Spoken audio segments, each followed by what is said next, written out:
मेरा नमस्कार।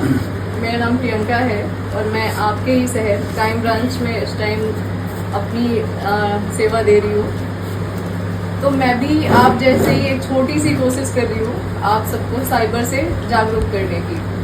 Cyber fraud आज के टाइम पे एक ऐसा क्राइम बन चुका है जो आई थिंक हर दूसरे इंसान के साथ हो रहा है, क्योंकि अब ज़रूरत ही नहीं है कि किसी और के घर में जाके चोरी करने की, डकैती करने की। जब आप घर बैठे किसी के अकाउंट से पैसे निकाल ले रहे हैं तो क्या ज़रूरत है।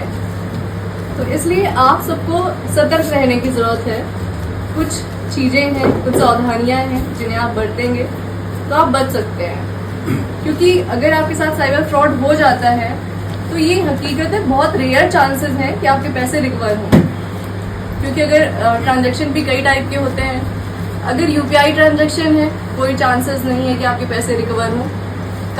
साइबर फ्रॉड के लिए कहा जाता है कि जैसे ही आपके साथ साइबर फ्रॉड होता है आप तुरंत 1930 पर कॉल करें।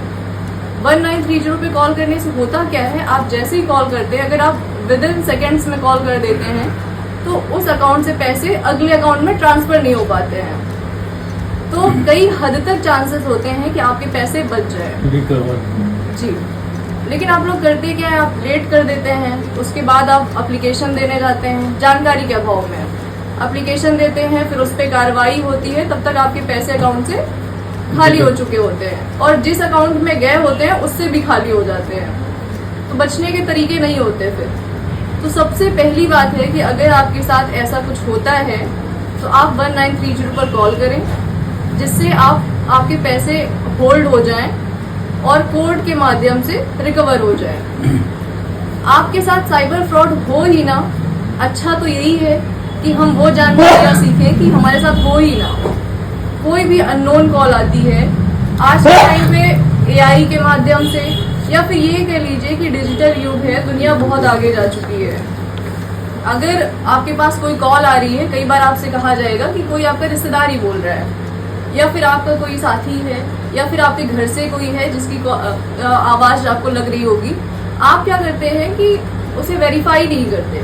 कॉल आई, उसने बोला कि किसी का एक्सीडेंट हो गया है या किसी को ज़रूरत है, आप विदाउट वेरीफाई किए कि वाकई में आपका रिश्तेदार है या नहीं है, आप उसे पैसे भेज देते हैं। तो पहले रुक जाइए, इमरजेंसी कोई भी है, अगर हो ही गया है किसी के साथ तो एक बार पहले रुक के वेरीफाई कर लीजिए। तो कई हद तक चांसेस हैं कि आप उन चीज़ों से बच गए।